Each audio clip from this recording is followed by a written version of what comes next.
మన రాష్ట్రంలో పేదరికంలో ఉన్నవాళ్ళు అలాగే మధ్యతరగతి వాళ్ళు చాలా అధిక సంఖ్యలో ఉంటారు. వీళ్ళందరూ కూడా పొదుపు చేయాలన్న ఆలోచన ఆశ ఉంటుంది, కానీ ఎలా చేయాలో అనేది చాలామందికి అర్థం కాని విషయం.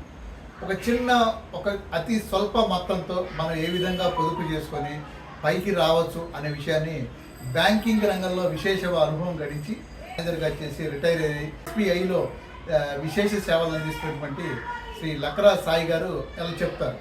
ఈ చిట్కా, ఈ టిప్ మీరు కూడా చూసి మీరు కూడా చక్కగా పొదుపు చేసుకుని పైకి రండి. సార్ నమస్తే అండి. నమస్తే అండి. చాలామంది నా దగ్గర చిన్న మొత్తం ఉంది, ఈ చిన్న మొత్తంతో ఏం సేవింగ్ చేస్తాం అనుకుంటారు, కానీ చిన్న చిన్న మొత్తాలే పెద్ద మొత్తాలు అవుతాయి. నేను ఒక పాయింట్ చెప్పి అసలు పాయింట్లోకి వెళ్తాను. నెలకి 15,000 చొప్పున 15 ఏళ్ల పాటు state bank of India mutual ఫండ్స్లో మీరు పెట్టగలిగితే 15 ఏళ్ల తర్వాత మీరు కోటీశ్వరులు అవుతారు. కోటీశ్వరులు అవటం ఇవాళ చాలా సులభం. నెలకి 15,000 చొప్పున 15 ఏళ్ల పాటు నిరవధికంగా అందులో సేవింగ్ చేయండి. 15 ఏళ్ల తర్వాత మీరు కోటీశ్వరులు అవుతారు. నెలకు 15,000 ఇవాళ మధ్యతరగతి జీవి కూడా కట్టగలరు. దాని పేరు SIP, సింపుల్ ఇన్వెస్ట్మెంట్ ప్లాన్.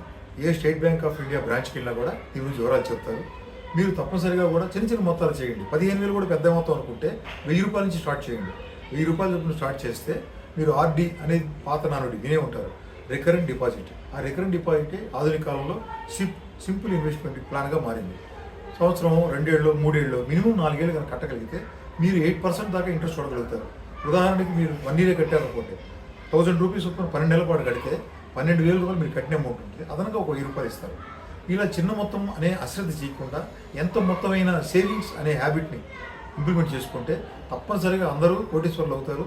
ఇది నమ్మకంగా మీరు విశ్వసించండి. జై హింద్.